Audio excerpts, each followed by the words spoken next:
Hey everyone, thanks for joining in. Excited to kick this thing off.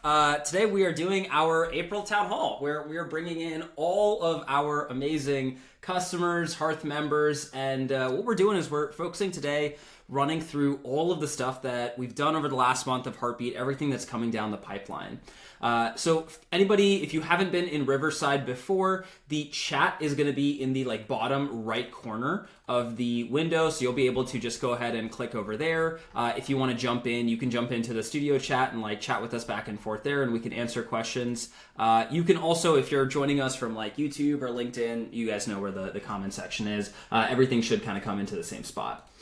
And then as well, we do want to give you an option if you want to jump in live, at the end to ask questions or get help or anything like that. And so to do that, I'm just going to, I'll share my screen in a minute and just show you guys exactly how to do that. But the short answer is, yes, we do want as much participation from y'all. This is really like a collaborative event. We get to work with you to help build the future of what Heartbeat looks like. So high level, what our town halls focus on is we want to cast a vision for where Heartbeat's headed, what we've got coming up next, and really listen to the folks like you guys who are building and creating your businesses on Heartbeat so we can co-create what the future looks like. And so what today's agenda looks like, it's really simple. We break up this call into 3 buckets. During the first third, what we're going to do is focus our time talking about all the new things that we've built and launched over the last month, everything that's come out from the product team, the growth team, the support team. After that, we're going to talk about everything that we've got coming down the pipeline over the next month, over the next couple of months from all of our teams. And then we leave that last third open just for any feedback. If there are things that you want us to keep our eye on that maybe we're not focusing on as much just yet, or if there's issues that you really want to raise it and give voice to, that's your chance to speak up and let us know where we need to keep our eye on to continue building Heartbeat as the best community platform on the internet. And what I will say is we take these town halls really, really seriously. We have diverted our entire product roadmap for months on end based off the feedback that we've gotten during these town halls. So my only request is please speak up. If you've got concerns, voice them. If you've got feedback, voice it, because we are 110% listening. We, as much as possible, want to use these calls to learn and make sure that we are building a company that is moving in the right direction alongside you guys. So like I said, we do want audience participation in here, and so we're going to give you some opportunities to do that where you can jump on camera, ask questions, or just turn on your audio and ask questions as well too. What this is going to look like is it's going to look like this over here. I'm just going to pull this up. So you're going to have to do this from Chrome or Microsoft Edge, but you'll see a little request live call-in button at the bottom of your screen, bottom center. So from there, if you need to, just click that and you'll be able to jump in and talk to us live if you want to ask your question off mute. And then the chat's going to be on the right side. Just click that chat button and you can drop in questions in the live chat and we'll be able to respond back and forth there as well. So without further ado, what we're going to start off with is we're going to talk about all of the stuff that we've done over the last month of Heartbeat, and we're going to kick this off with all of the new stuff that's come out live in the product. So handing this off to Nick. Nick, do you want to go ahead and screen share and start pulling stuff up?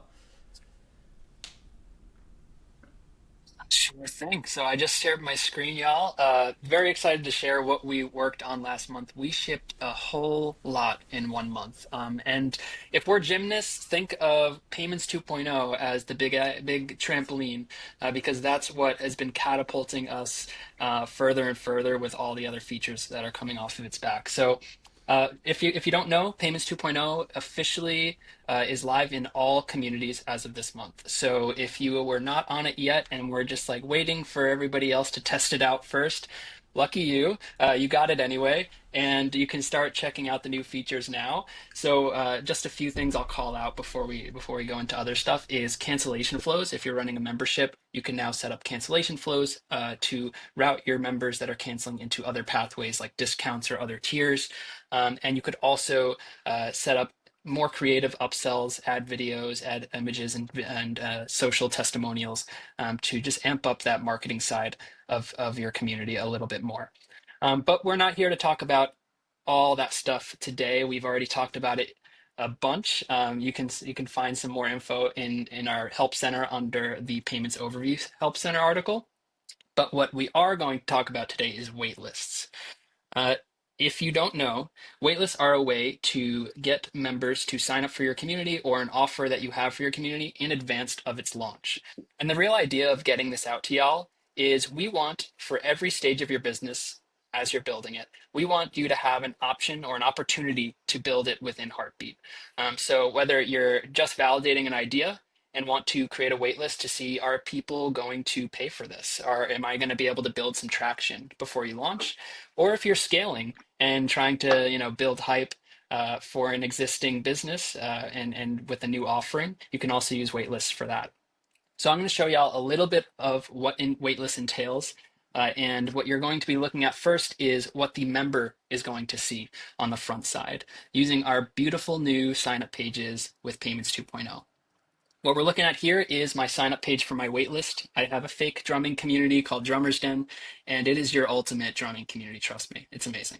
And if we scroll down a bit here, we can see my social proofing. I have some preliminary pre-launch pricing, and I have my native video uploaded here. I have fun social proof images here with my description, and then my catchy little footer to get you to click join the waitlist, in which case we ask you for your email. You'll notice it's a little bit different, right? Because when with your typical community that's already launched, we take them to checkout first. But Oh, with this, we want to Nick? capture their email. Yep. Sorry, someone's asking if you can make the screen a bit bigger. Oh, for sure. Sorry about that. No problem. There we go. Thanks, Siobhan. Sure thing.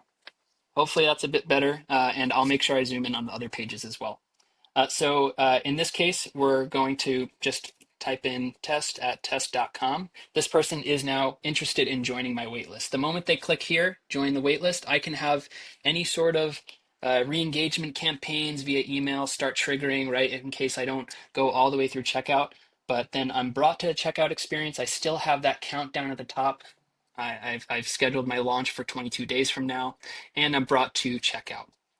On the right side, I can see very clearly what is going to happen in terms of charges. In this waitlist, I have a small portion of the monthly membership fee charged up front just to join the waitlist, and then I charge the rest on launch day because I don't want them to have to worry about committing the full amount right up front. So they can see today's total is $5.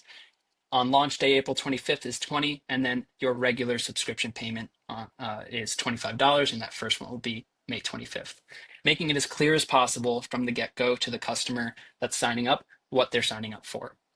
So once I click purchase here, I am brought to a final page confirming that purchase. Let's see if actually I can, beautiful, and I'll actually, actually I'm not going to put my own credit card information on a public recording, but nice try. Um, but if I click purchase here, then it's going to take me to a confirmation page and automatically add me to a built-in affiliate program. Let me go right here to show you that. Nick, do you So want to just like jump off screen share for a second, enter in details, and then reshare the page? the page is actually, it's going to look basically All right. just like this, but with a nice colorful background behind it. So, but I appreciate that.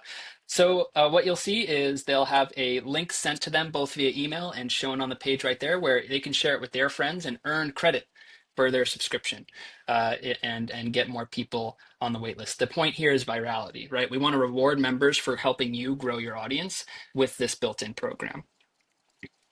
All right. Cool. So that is the gist of waitlists. You can find that in settings under the offers settings.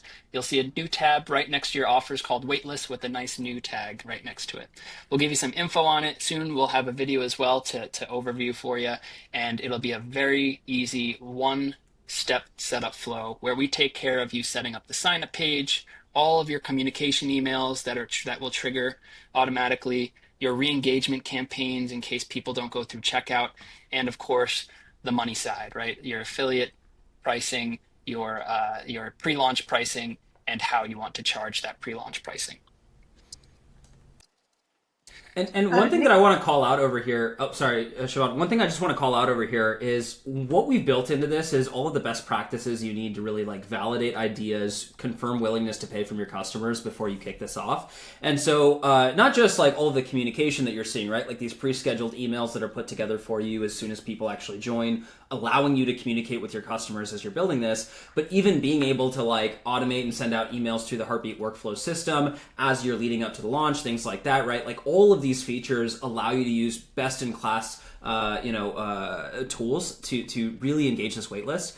But two is with the waitlist money that you're earning, this can also help you de-risk your business really early on. If you know there's stuff that you have to purchase before you actually hit launch day, if there's software you want to buy or even things like that, this allows you to bring in that capital early, make decisions based off of that, and then have a larger launch with significantly less risk in your business. And so that's what I'm really excited about here is it essentially allows you to start collecting and growing and scaling up your customer base without your product having to be perfectly built and put out there.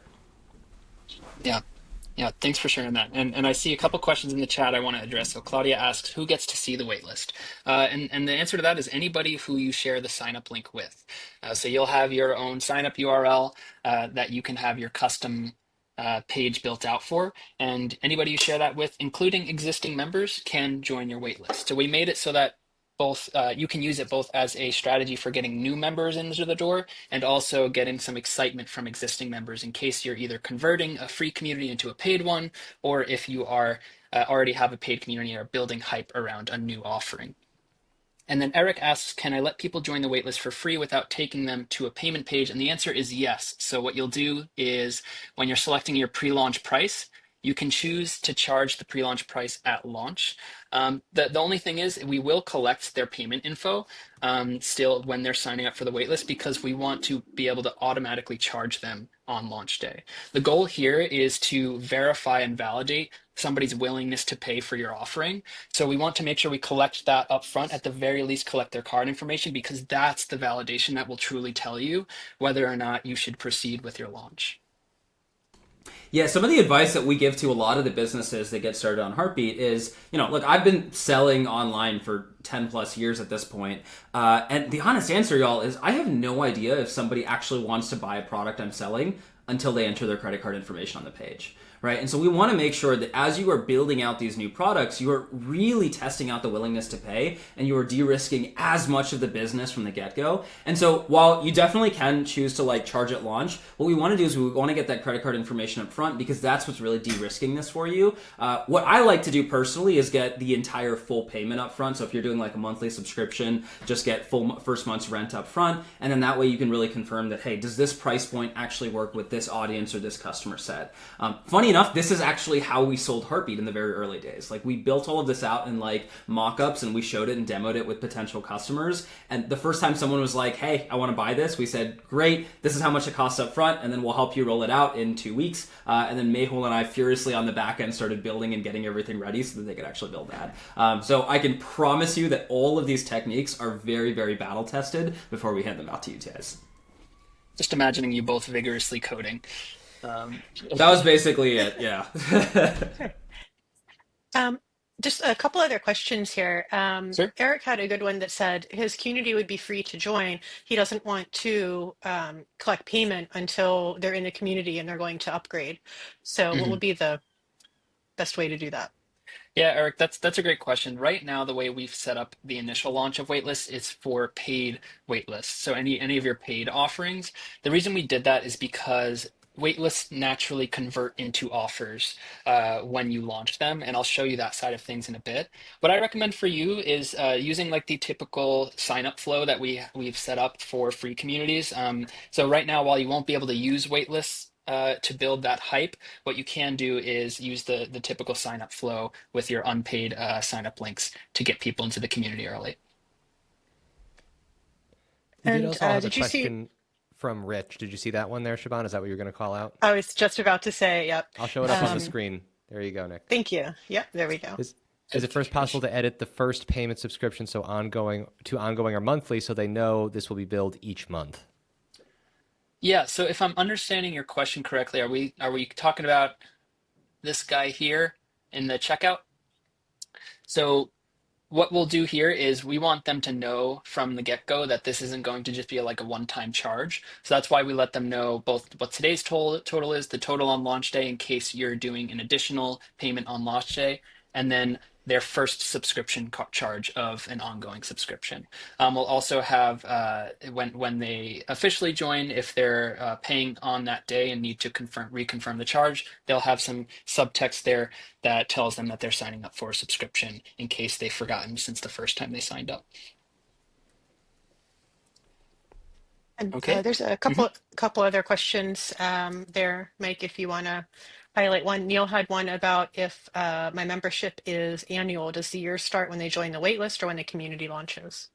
Yeah, good question. So the year starts when the community launches. So we won't trigger the starts of anybody's subscriptions until you launch. The nice part about that is in case you have to extend your launch or shorten it, or let's say cancel your launch altogether, you are not sort of like in this weird position where you're having to cancel a bunch of people's subscriptions. You're only having to refund those initial payments. So we made it as flexible as possible for you to adjust your timeline as you see fit. And that's a great follow-up to Rich's question, where he's saying if you, for any reason, delay or don't launch, he can refund. But what about any Stripe processing fees that may have happened? Yeah, so Stripe will always kind of take their processing fee even with the refunds. Unfortunately, it's a name of the game. So that is like the risk that you take in terms of like monetary risk here is the 2% per transaction if you end up having to refund. Which all things said is a way smaller risk than just, jumping right into the deep end. All right, actually, those launch questions are a good segue for me to just show y'all real quickly what the backend side looks like. So when you are running a waitlist, we'll give you this at the very top, some of your key performance indicators, your number of signups, the number of referrals that you have, and the total revenue that you've got. We'll also kind of help give you a nudge. We noticed that once you have 5 members in your community, especially paying members, that's enough right there to start running a beta cohort of members and continue growing and validating the idea because you can only validate so much before you just pull the trigger and go. And then from that point on, it's about feedback loops and creating those ways that you can learn from your customers and members and make adjustments on the fly. So that's why we have this little countdown here for once you have 5, we encourage you to launch. And then we won't automatically launch when this countdown reaches 0. You can choose to do that when you click launch now, and we'll walk you through a very easy self-guided process to launch your waitlist. When your waitlist launch, it converts into an offer. And for those of you using Heartbeat offers now, that also means that you'll unlock all of these new features within the offering, such as cancellation flows, in-community upsells, and a whole bunch more I'm probably forgetting. All right, y'all. Are we good to move on to the next exciting thing? There was one last question from Claudia here. Which role will be seeing the waitlist? Is this an admin's view? Yes, this is an admin's view right here. So what you're seeing is what you'll see as an admin.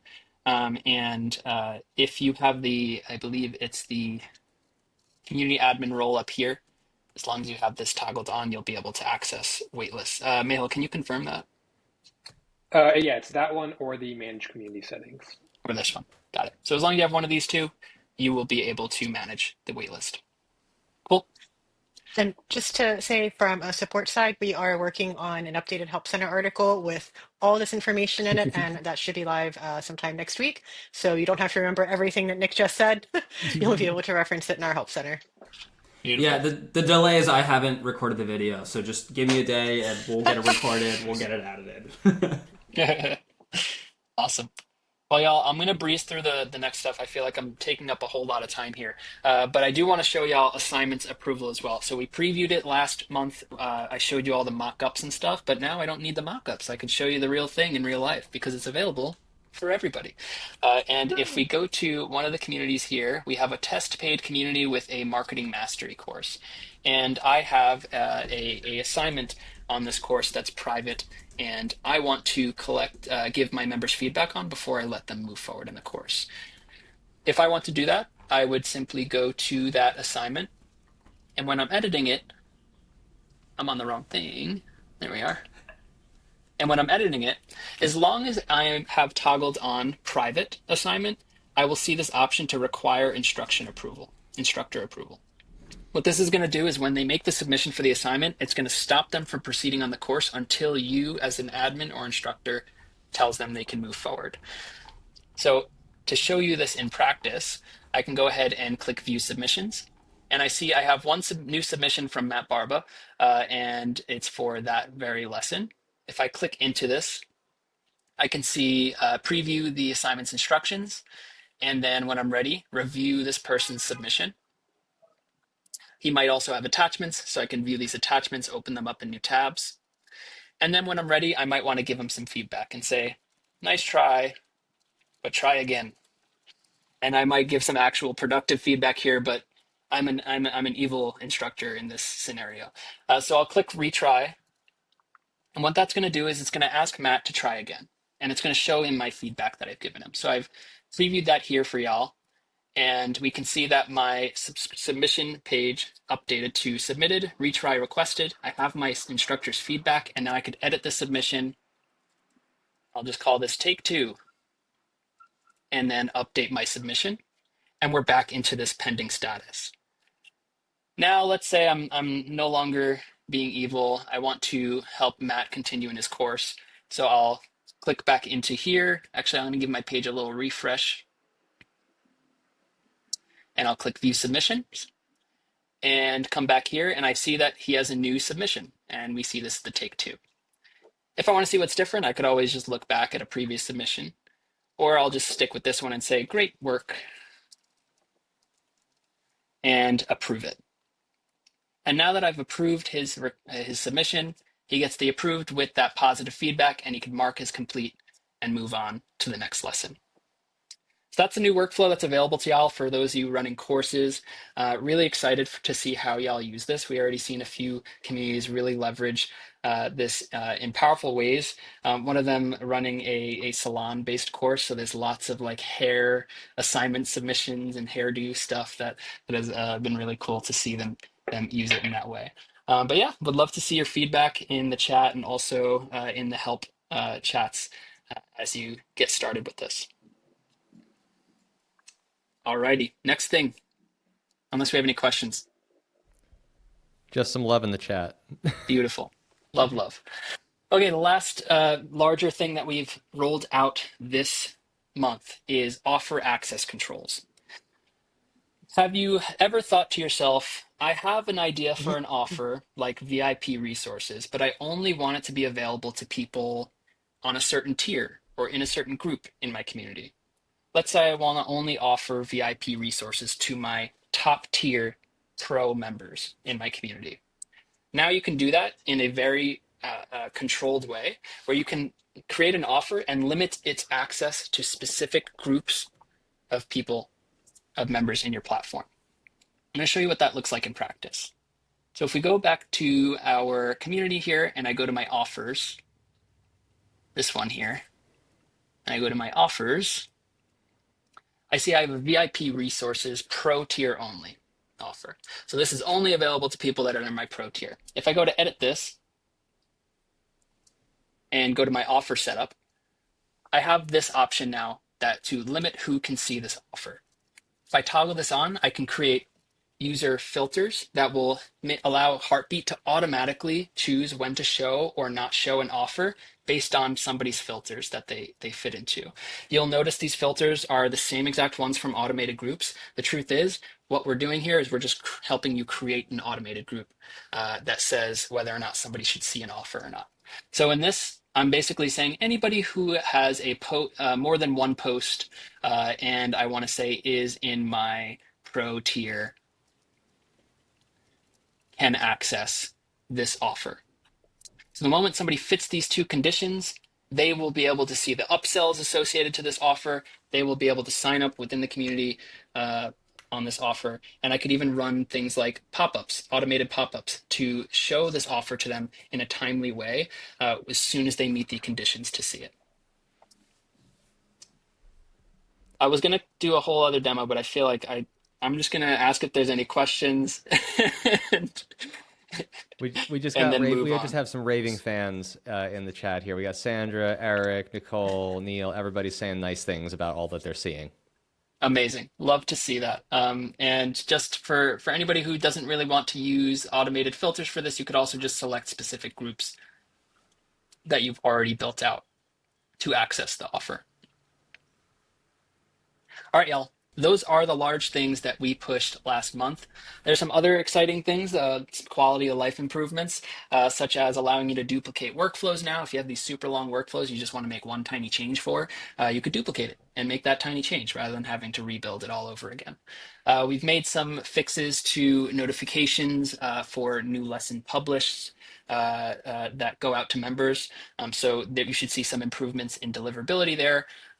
We added custom date ranges for analytics. So if you go to your analytics tab on your community, you should be able to see that you can now filter by more than just the last 30 days or past 90 days or past 7 days. You could also select custom now, and you could select 2 date ranges to see your analytics in. That's really exciting for those of y'all that are running more regular reports. We have deleting pending users, which has been a long requested thing. So if you have a huge list of pending users under your manage members table right here, you can now click delete all and they will be deleted. For anybody that has a paid onboarding incomplete status, such as they start a subscription but never joined your community, deleting them will cancel their subscription. So we don't want anybody to be charged that can't access the cancellation option. And then lastly, we've added resend event emails buttons to your events pages, just in case you need to resend an event invite email to a specific member. So if I go to any of my events here, and I'll go into here and look at my guest list, I can see Nancy Joe RSVP'd. If I need to resend her RSVP confirmation, I can do that now. Alrighty, I just breezed through our quality of life updates. Any other things before I pass it off to our next lovely group? We have Thanks, people Nicole. thinking you've thought of everything. Luckily, it's not just me that has to do the thinking. I just get to talk about it. So we do have a question about events, but if you want to cluster that towards the end, we can put that into our conversation if we want to give folks enough time. Yeah, for sure. I would love that if you could just document that. And then Mehul, if you don't mind just talking about the better resiliency for custom domains update, and then we could pass it off. Yeah, I can talk about that for a little bit. So I know that some of y'all may have run into this issue where if you were using a custom domain, we did have some issues where people in certain geographical regions, mainly in Europe, Germany, France area, would occasionally get blocked when trying to access Heartbeat from their domain.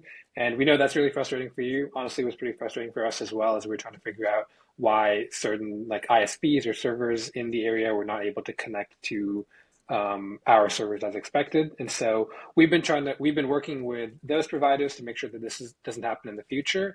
And what we've also done is add more redundancy for our servers so that if you would run into an issue, we just basically back it up to a different server. So then instead of seeing an error message, you're able to access your community as expected. And so we're going to be monitoring that closely moving forward, but we do expect those issues to be gone in the future. Cool. And with that covers everything on the product side of Heartbeat. Mike, do you want to take it away and talk about some of the big growth updates? Sure thing. Yeah, let's keep this screen share running. So I am extremely excited to share this enormous milestone.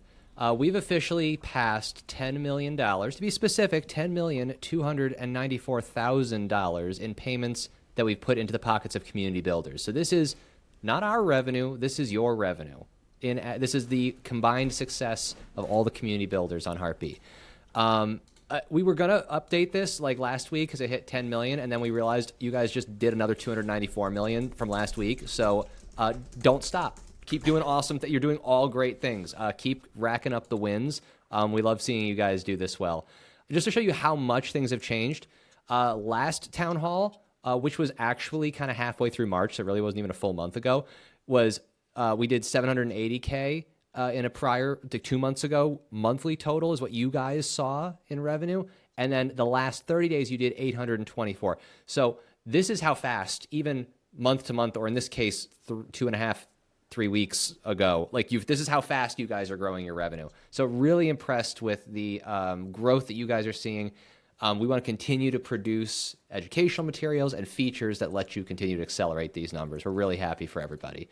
And we've seen on our end some of the best weeks of community growth in the last month. You look like weekly totals of new folks joining the ranks of community businesses. We're seeing more of those than we've ever seen. So really excited for that as well. Yeah, Nicole, congrats to you. Thank you for the shout out here.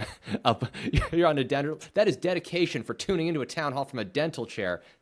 You win. I don't know what, but you win something today. That's an excellent amount of dedication. Awesome. So as for projects on the growth side, things that we're working on. So our video newsletters are continuing. Thank you guys for watching them. I do get to see all of the watch metrics that are coming through. Really glad that that format allows me to communicate the excitement that I have for the things that we're doing, working on, and building for you guys every single week. I think a lot of you, since the attendance was so high for this town hall, did get to see our town hall hype video, which was a brand new piece of content we put out just to show you guys what the vibe is like in these events. We're so excited to have you guys here. Scott, thank you so much at the for the video newsletter level. I'll throw that up. I'm multitasking, putting the chat up on the screen. So thank you for that. And yes, you are stealing the thunder a little bit for what we did this month. We did do some partner marketing, and that includes an integration with Tella, which is the recording tool that I use for the newsletters that you guys get every week. Basically, we love the tool so much. Tella was like, hey, you guys are doing a really great job with our tool. We're like, hey, you have a really great tool. And before you know it, we decided, like, let's just put chocolate and peanut butter together and let's just do something, right? So we decided to bring Tella in, make it easy for you guys to record content that looks just like my newsletters for your courses. So anytime you're making that, I did put a newsletter out with a little how-to. When you click embed an external video, it pop up, you'll have a record with Tella button right inside there. It'll bring you into your account or let you spin up a new account if you don't have one with Tella already. Pro tip, the free trial on Tella, you can record videos and embed them. You just can't record when the trial expires, but if you want to test it out, the videos you make are yours. You can still use them. It's super awesome. I did also want to mention that we did finish a full tech consolidation into HubSpot. For those who are in communities that are growing and maybe a couple months or years into your growth journey, you'll notice that your tech stack can balloon, and you kind of add tech as you need it, and eventually you get to the point where you're like, I have all of these separate tools. It'd be really great if I could get them all working, synergistically together. We went through that same transition recently from a marketing tech perspective. So we now use HubSpot for all of our communications with the market, that's current customers and prospects and the market at large. We're even doing some super stuff that makes me feel like a magician, where we have ads with very specific messaging for different verticals and target groups out there. And then when they spin up a trial, they see special onboarding content based on the ad they saw, like magic. And it's super cool to do that. Really excited to have pulled this together. The segmentation is powerful. As you guys know in growing your businesses, speaking to groups of people at the stage that they're ready is the best way to grow. We're able to do that better than ever before. It sounds like an all-in-one platform, I know. Thanks, Nick. Thank you for that comment. I really appreciate that. I appreciate that so much. And yes, and also one other thing we did this past month is we are using Facebook ads now to promote our live walkthroughs. So every Tuesday we do these. And now we are using this as a chance to let folks who have visited and researched Heartbeat but haven't started a trial yet, we're going to be able to send this invite out to them and let folks know, hey, come on out, see it happen, hear the best practices from the most successful business community builders on here, and then we can start to show them how much power they can really get out of the platform. So really excited to run that program forward too. Evergreen webinar style content like this, guys, by the way, very effective for lead generation and growth. So if you have a similar offer in your community where you have a piece of content that you could drive traffic to, it could work really well for you too. Just something I wanted to share out there to help you guys continue to grow. I want to see 20 million next time. 10 million to 20 million in 1 month. Let's get it done, guys. So Marissa, thanks for sharing the pricing on the Tella integration there. It really is a great tool, very high quality, like 4K, transitions are smooth. It makes me look like I know exactly what I'm talking about. You don't even know the outtakes. You don't even know. So super excited to have all this together. But that's enough. Yeah, what I'll even call out with Tella too is that it takes me half the time to make the videos that I used to, right? And as someone that makes a ton of videos, Tella's been just an incredible tool to start using. So I would highly, highly, highly recommend it if you're doing a lot of video content. And it looks so crispy when you put it in a course. It looks so good. So put premium course content if you guys are selling courses or having that as part of your community offer. It's a good tool. Go for it. All right, let me pass it over to support. Let you guys share a little bit of things you've been working on. Sure. So, as you may have heard, we were moving to a new support platform. We are now in a tool called Zendesk, which is designed for support, and it's also where our help center is located. So thank you all for your patience as we did do that migration over the last few weeks. Also, something came up today. Someone asked about how we will let them know when there is an update to an issue that they had. So our tools are interconnected. So when we raise an issue with engineering, there is a ticket in engineering. And when that gets updated, it opens the ticket back up. So even if your support ticket was closed with us, it will reopen so that we can let you know, hey, engineering has fixed this and you're all good to go. The new tool also gives us a smarter bot. Bear with us a little bit because we're still updating the Help Center to make sure that it can give you good answers when you ask questions, but it is learning. And we've also hired a new human team member named Sam. So you'll be seeing responses from her to your tickets as she is getting trained.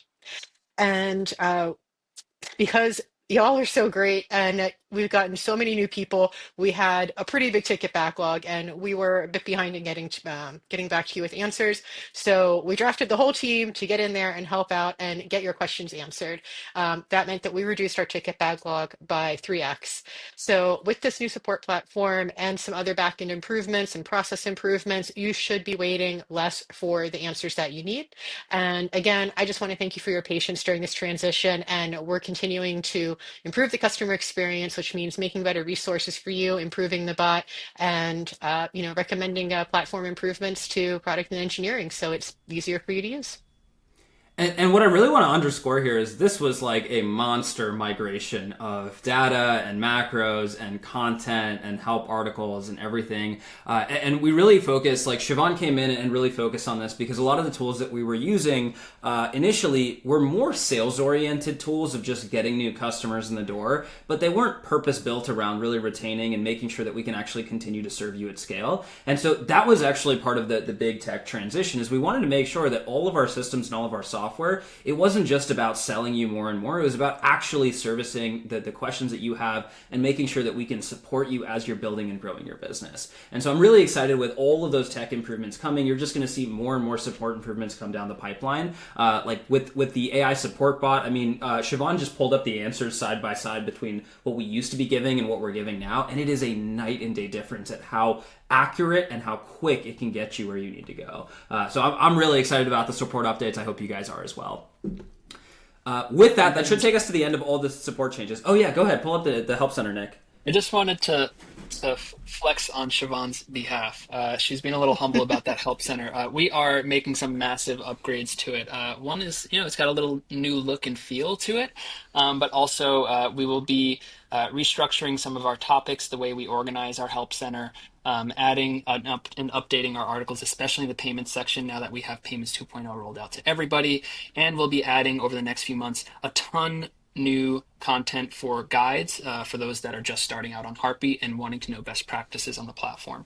So this is all the hard work that Siobhan's team is doing in addition to answering all your questions. So thanks to you guys and your team. Yeah, a lot of what we're focusing. Oh, go ahead, Nick. Mike? No, I'm just saying we also had a call in from Neil who is interested in getting on mic about the video embed. So if we'll loop back to him. I just want to make sure to let him know we saw you. You're on cue. Sweet. And yeah, one thing that I just wanted to plus one with what Nick said is a lot of those intro articles, what we want to do is solve not just the questions that you have of what button do I click, how do I set up an offer, how do I do this, but all of the how do I X questions that you have in your head when you are launching your business on Heartbeat, we want to make sure that we have answers for. Having seen literally thousands of communities get built and launched on Heartbeat, we want to make sure that whether it's how do I set up a payment or how do I set up an offer, or even just how do I get my first customer, how do I actually think about building this thing? What is the content that I need to launch with, right? We want to make sure that you have easy answers to all of those questions so you feel like you have clear direction as you're growing and scaling your business with us. Oops. Sweet. Anything else on the support end before we continue forward, y'all? Nope. Sweet. All right, let's continue forward. Mike, do you want to give just a quick highlight on all the community improvements as well? Yeah, for sure. We have been really dialing in these events to be super actionable, leaning on some higher levels of expertise and our preferred partners that we have been bringing on and working with. So Gareth Wilson brought this month, past month, an incredibly well-researched actionable presentation on how to price and package your paid community. I cannot underscore this enough. I mean, I'm a data nerd to begin with it, and I will check my biases here. But if you want to know correlations between what your offer includes and the most prevalence of different tiers of price points and that level of data of, if you have master classes and accountability, here's the correlation to what successful communities charge, that is what is in this recording. So if you haven't checked it out in the Hearth, go get it. Watch it. It's super worthwhile. It's also up on our YouTube channel now. We're trying to extract some shorts, get that published out too. We also did have a how-to session with Grant Shattuck, who is the founder of Tella. So he came and gave us a walkthrough from the builder's perspective of making the tool, of how to get all the subtle little transitions to look even crispier just by turning your head one way or another, just before things slide off screen. All the little hacks that make it look really great. So if you want to get into using the new integration, that's another recording worth checking out, which is also on the YouTube channel. And Alefia did bring us how to rapidly grow your community with conversion quizzes. I never thought about quizzes as something super actionable for growth before this session. Now I can't stop thinking about it. So this is another really great tool to drive up engagement and to increase retention. And if you want to have a really highly effective lead magnet, this is another really great option for you too. And then, of course, as we always want to remind you guys, we do have interest groups active in the Hearth. So Drew Donaldson does marketing on Fridays. Go join that interest group for marketing your community to be in there. Patrick does courses every other Tuesday. If you want to learn how to build the most effective courses and best practices, that's a great session to join.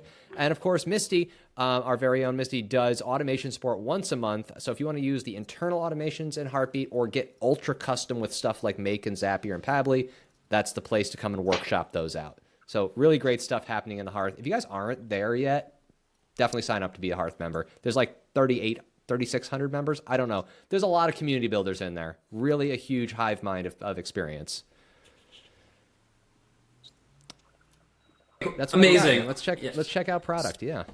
Yeah, let's go ahead and transition into everything that we've got coming up over the next couple months. I am keeping an eye on time, so we're going to run through this a little bit faster than usual, just because we want to make sure to keep some open space to just answer questions and respond to some of the feedback that you guys have. But Nick, let me hand it off to you for product, for everything that's coming up that's new. Sure. Yeah, Mortis is being nice. What he really wants to say is I took so much time to speak. But I am excited to share what we're working on this month. The first being desktop redesign. So I see Florence actually asked in the chat, very timely, if she can collapse the white space that's unused. And in general, Florence, I'm getting the vibe that you just want a little bit of a refresh on the desktop side of things. And we got you covered there.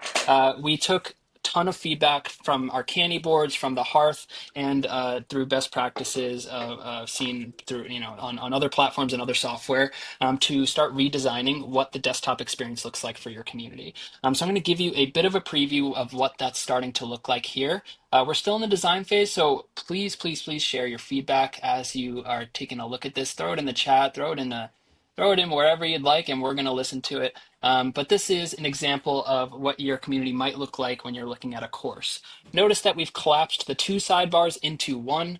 We are just going to do one sidebar with all of your community apps, courses, resources, events, directory, etc. in one place. You're going to have a little bit more space to actually show off your brand. If you have a long community name, that whole community name is going to be shown. It's not going to be truncated in a weird way anymore, right? All of this coloring, the pinks that you're seeing, if you don't like pink, it's okay. We really love pink at Heartbeat, and that's why it's our theme.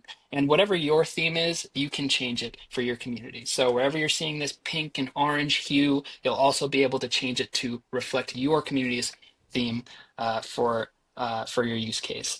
And what we really want to do here is create a blank slate for you to showcase your brand while allowing the flexibility and structure of like the Heartbeat look and feel at the same time. We want to keep things standard, but also allow you to change as much as possible. And that's the goal here.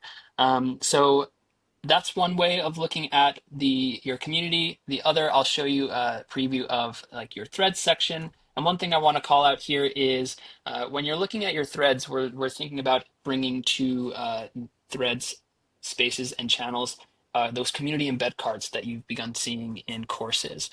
So this example right here is showing upcoming events. as a community embed card on a channel. And you'll be able to fully configure these based on what you want to showcase in these channels. Last thing I'll mention is we plan to bring the feed that you've seen and loved on mobile to the desktop with this update. And we will be also moving direct messages to a slightly more favorable location rather than shoving them at the bottom of your channels list. We've also heard y'all on that. So those are just a few things. I do see there's some chat messages in there, and I just want to make sure we're capturing those. But I do also want to be cognizant of time and pass it over to Mehul for a brief overview of public sections. Yeah, so like Nick showed, the desktop redesign is kind of the next immediate project that we'll be working on, and we're going to be trying to get that to you in the next month. In terms of what else is coming up down the road, the next larger project that we're taking a look at here at Heartbeat is public sections, where for a lot of how Heartbeat has worked over the last couple of years, we have put a lot of focus on kind of building up these private communities where once someone joins your community, that's where they're able to access all of your content. You can have different access controls, show them upsells, things like that. We haven't really thought as much about what does it look like for someone before they're actually a member in your community. And so our goal with public sections is basically giving you the tools to carefully pick and choose which parts of your community you want to make publicly available and be able to allow potential members to your community to get a peek into what's going on inside before they actually become members. And I think that has a lot of potential, whether it's from SEO and people searching for content on Google, or for you to be able to share more content on social media and have people be able to see previews of discussions before kind of diving into the whole process. And so we have a lot to figure out there. We're going to be focusing a lot on how we think about the funnel and how you as an admin can take someone that maybe first sees your community briefly from some kind of public section, and then how do you take that person and slowly convert them into someone who's a core member of your community. And so we'll be giving you guys more concrete ideas of where we're headed with that, and would love to have your feedback as we go down that direction.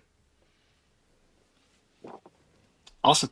Thanks, Mehul. And if there's no questions in the chat about that, I think I could pass it over to growth.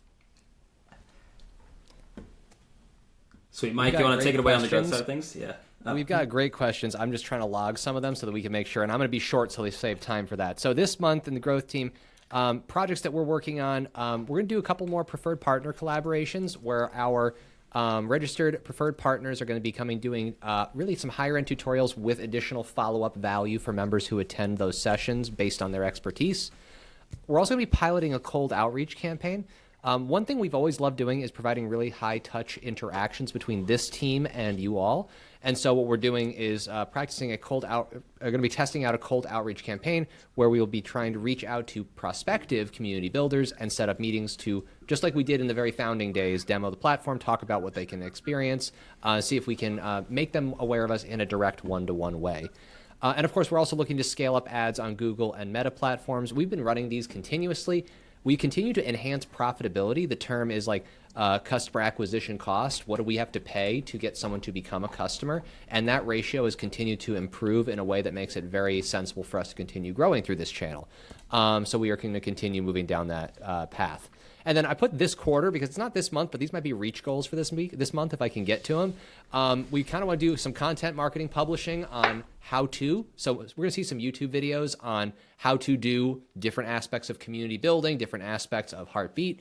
And we're going to make sure that these are great answers to questions that people are naturally searching for out there in the internet. And I really want to see get some traction on. If I can't deliver it, I'll at least get traction through it on the Community Discovery Index, which will be a page that allows communities to have a public listing on the Heartbeat site, and then that'll get a chance for other people to find them. So yeah, some really great projects coming this month. More fun stuff when you get the results in. So we'll talk more about that in the next town hall. But Siobhan, take it away for the sports side of things. Super, sorry, just answering some questions in the chat over here. So coming up in support soon, as Nick touched on, we are going to have more guides to help new admins and existing admins with how to grow your community, where to start, not just about how do I do a thing, but How do I increase engagement? A lot of the things that are also covered in these workshops, like Mike said, using quizzes to help increase engagement. We get a lot of questions, about like how can I run a challenge, a monthly challenge for my members. So we want to create guides like this because they're very important to you. And we also are going to be undertaking updating all of the articles about payments because we know there was a mishmash there for a while. We still had the old payments, we still had the new payments. We couldn't get rid of the old payments articles because some of you are still on that, but we only have payments 2.0 now. So we've got to go through, clear that out, and hopefully get those all updated for you, and there won't be any confusion. Amazing. And then let's go ahead and jump into the community events that we've got coming up. Yep, so I filtered this out just to make it more concise. These are events that are coming up this month of April. So obviously we're in the town hall right now. Look at us getting that one done. And then we've got Community 2.0, and it's creating an action plan for 2025. This is by Laura Zug. You can't see it because of how zoomed in we are, but it is a Laura Zug tutorial. We've got 270 people plus already RSVP'd for this one. If you want an actionable plan, join the masses. Be there for this session. It's going to be really good. We also have a tutorial coming from Liz Wilcox, another very well-known name in the community building space. And this last one is going to be a special partner event. We are just finishing this out. One of our preferred partners, The Way How, is a HubSpot agency and a growth agency, and they're going to be talking about buyer journey and how you can create a very compelling offer that ultimately where your offer is a irresistible fit for your audience. So really excited to have that. It's going to be a longer 90-minute session. So a lot of great stuff coming up there. Amazing. So let's go ahead and dive into all of the questions, all the feedback that we got from you guys. Nick, do you want to scroll down to the first one that we have not answered? Cool. All right, let's pause right over here. So we had a question, kind of a dual question from Nicole and Scott, which was, it seems like the events have been getting stuck for a day or two in the upcoming ones. Once they are over, rather than being moved into the past tab, wonders if others are experiencing this. Mayhul, feel free to comment on this, but the high level is like once an event is done, we do want to leave it in the upcoming tab for the rest of that full calendar day, because we want to make sure that like anybody that maybe missed the event or anything like that sees that, hey, this event wasn't canceled. It's not like it disappeared. It's the event has already completed. Sometimes, members will get things mixed up. They come an hour early, they come an hour late, and they're like, hey, what happened to this thing? So we want to make sure that we're still accurately communicating that. I will say, if it lasts in there longer than like 2 days, then I would double check that. Sometimes the reason why it feels like it lasts longer than a calendar day is just because of like time zone issues and making sure that, it stays for enough time that all your members actually see it. Mehul, do you have anything else to comment on that before we keep going? I would just reiterate that, that's the reason that we don't immediately move it, because we do want it to have some visibility even after the fact, but we can double check if it's staying for longer than it should. Yeah, if it's longer than 2 days, let us know and we can take a look. But it might go up to, it might feel like it's going up to 2, and that's usually because of time zones. Cool. Another question came from Greg, which was, do you plan on adding an alternate to Stripe for payment processing? The short answer is yes. The long answer is not yet. The reason why is we want to add PayPal as really our next payment processor. That's what we've been leaning into a little bit more. The just honest answer, Greg, is the technical process of integrating and pulling in these new payment processors is incredibly complex. It requires 3 times as much testing as any kind of new feature. And with just like how much surface area Heartbeat Payments covers today, this is a really difficult thing to do. I know Stripe has like some light PayPal integrations. We're looking to them to see if there's like additional improvements and upgrades that they can provide in that makes it easier to like fully incorporate into a larger Stripe account. But if that's not going to be the case, it will take us a little bit more time to build it. I know this is something that we wanted to have a couple of years ago, but I think just the sheer complexity of moving money around on the internet is what stopped us from doing this. And then I just wanted to add really quickly there. I know usually this request comes because Stripe might not be supported in the country in which you're writing in from. But if it is and you're just stuck on another payment processor, we do help for free with your payment migrations if you want to move things to Stripe. So just write into support@heartbeat.chat and we can help out. It's a really quick and easy process. Definitely. Next question was from Nicole, which was, does the member bar on the right show the total number of members after the facelift? So yeah, I'm assuming this is with the new UI design. So that bar, we're still playing around with the exact functionality of it, but the short answer is we know that there are communities that want to be able to see the whole roster of members. We know there's communities that want to be able to see online now, and we know there's communities that actually want to be able to hide parts of that. And so our thought process going into it is we want to allow a little bit of flexibility that gives you control over how much data is shared with your community members versus how much is just kept on the admin side. So I don't have like a finalized answer for you, but like the short answer is we're looking at all three of those use cases and figuring out what is kind of the right set of settings that we can give you to have control over that. Florence asked, under events, the section for location, the full event address is cut off and not viewable, not even clickable to expand, both in the browser view and the mobile view. Yeah, great call out, Florence. I think, honestly, like we want to make some improvements to just the general events pages anyways. I don't know exactly what that's going to look like.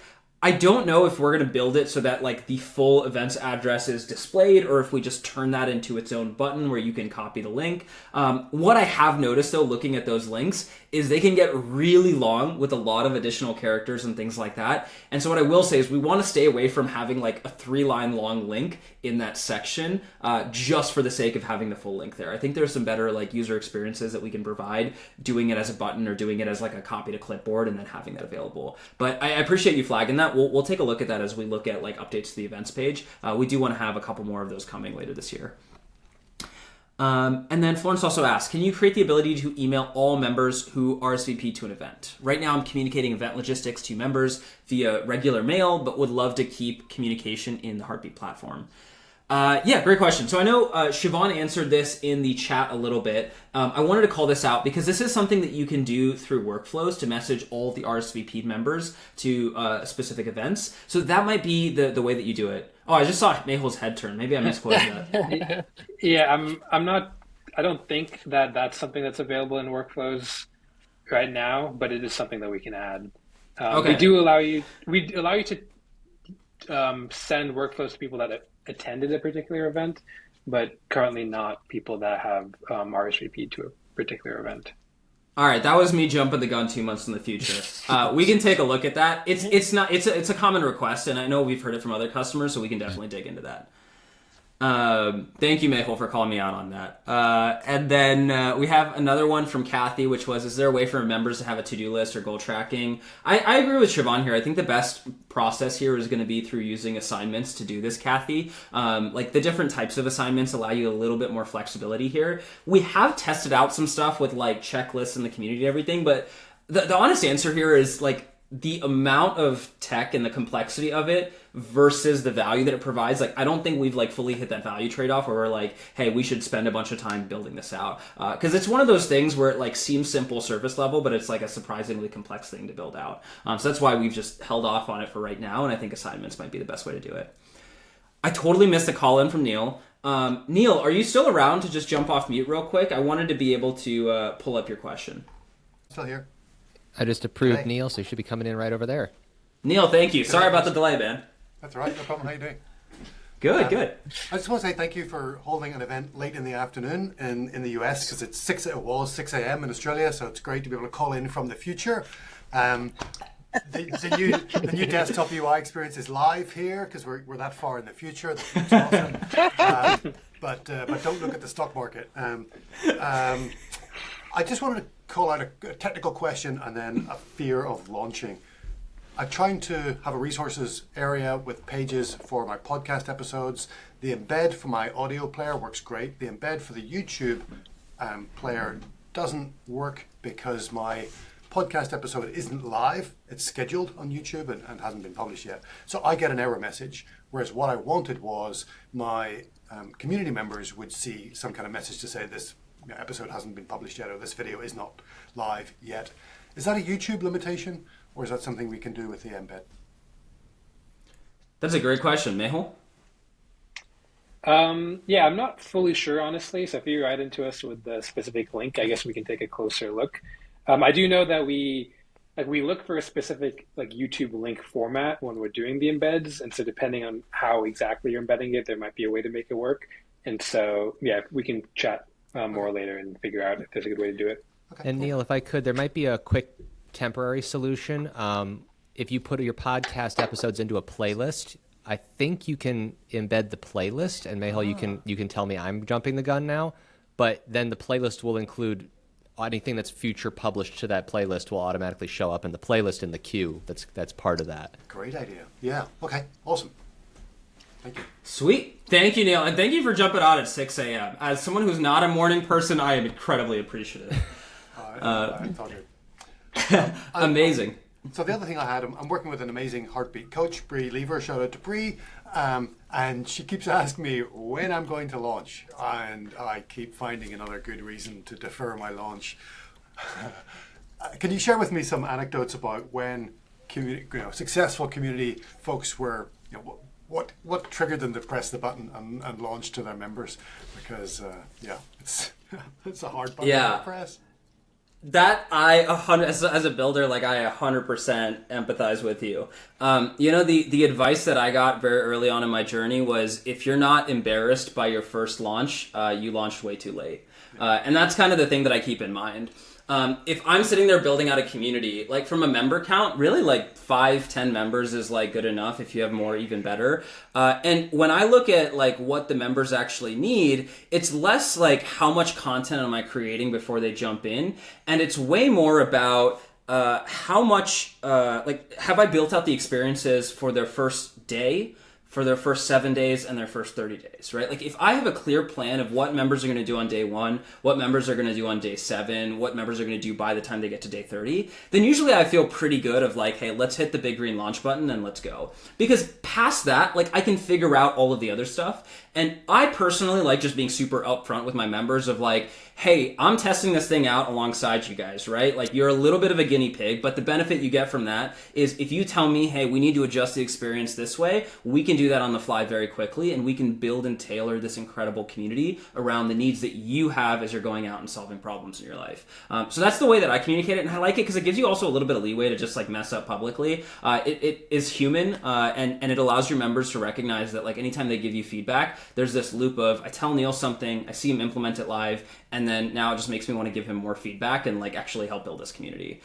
So does that give you a little bit more clarity in terms of like what are the milestones to just kind of check off? It does, and it matches up really well with what Bree has been encouraging me to do, which is to build out that onboarding process with some welcome videos and things to really help people get the best start in the community, regardless of what content and events and everything else is scheduled. So yeah, isn't that frustrating when you get the same advice from a bunch of different people and you got to actually have to go do it? I know. Like, are they all right? Oh. I'll keep someone around for advice until I find somebody else who tells me just to keep deferring it.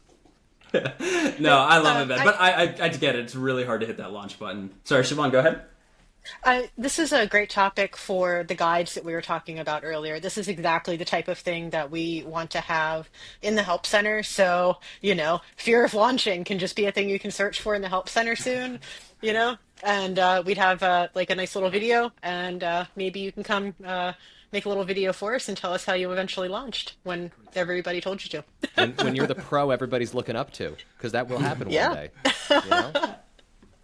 Love it. Thanks so much, Neil. Did that get all your questions? Yes, thank you very much.